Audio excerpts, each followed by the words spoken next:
from This Life by Us, and today I am so excited to be making some butternut squash soup.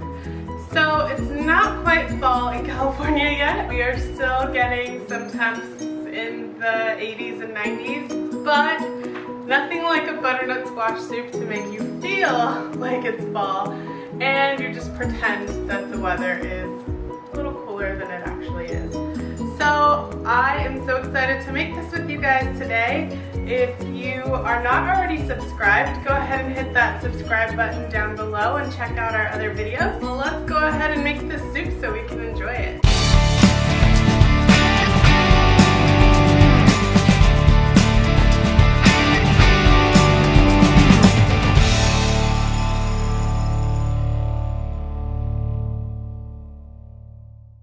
I will be using a butternut squash and then just a little bit of kobacha squash. This is the smallest squash I could find in the store. A little tip, something that I love to do whenever making squash is very hard. So sometimes it's hard to peel, hard to cut.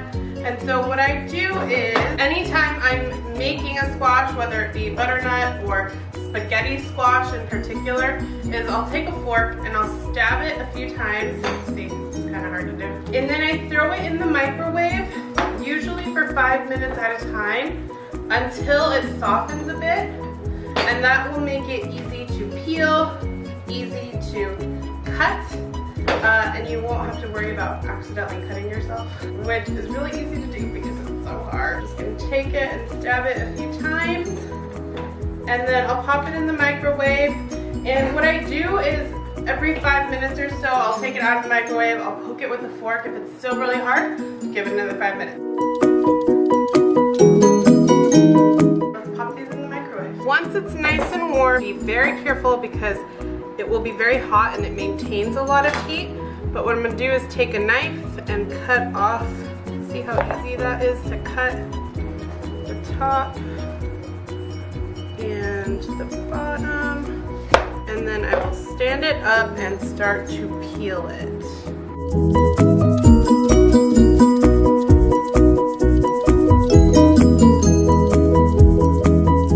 Once it's all the way peeled, I'm going to cut off the top portion.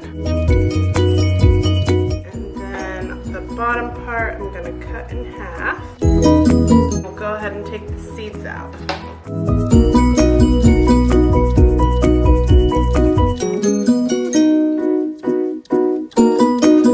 Once all the seeds are out, we'll go ahead and cut it into cubes.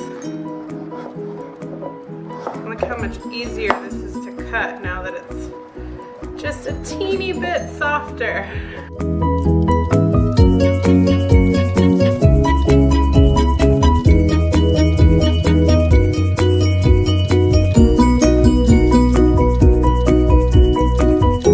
I set the butternut squash off to the side, and I'm going to prepare sort of medium-sized yellow onion and just kind of roughly chop it. And then I'm going to take probably about half of the kobacha and prepare that, and I'll save the other half.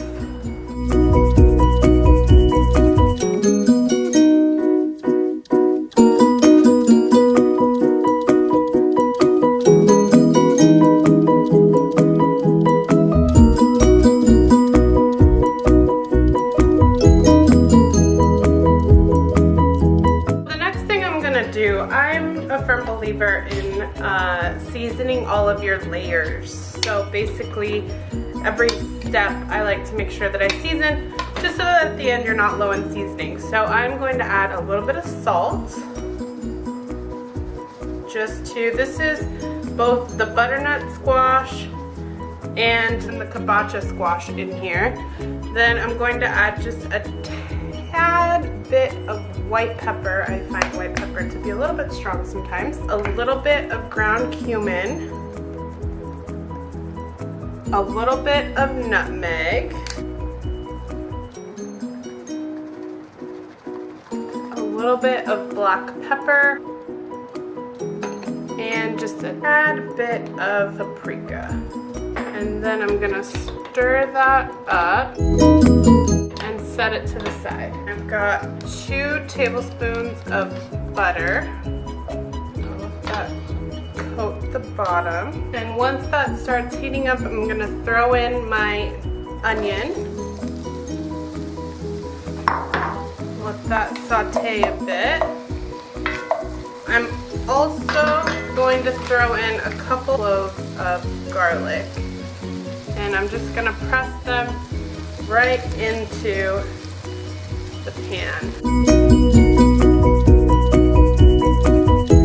As those are cooking up a bit, in the spirit of seasoning layers, I'm going to add a little bit of salt and a pinch of black pepper.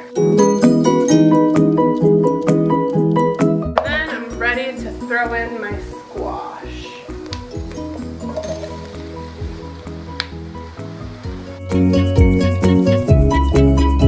I'll let that cook for a few minutes. Once it's kind of all simmered together for a little bit, then I'm ready to go ahead and add my chicken stock. And you can use chicken stock, you can use vegetable stock, whatever is best for you. And I use just one 32-ounce container. And then I'll stir that all up.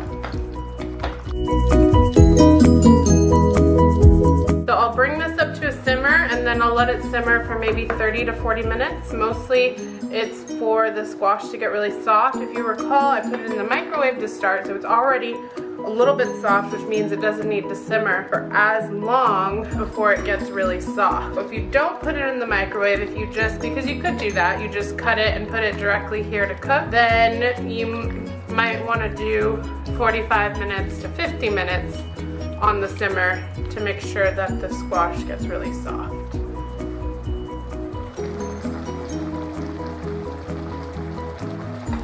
Alright, so we've been simmering about 35 to 40 minutes, and you can see this butternut is super soft. It's just falling apart in there. If you have a blender, you can use a blender. I'm going to use the hand immersion blender. You're going to want to mix this up till it's nice and creamy.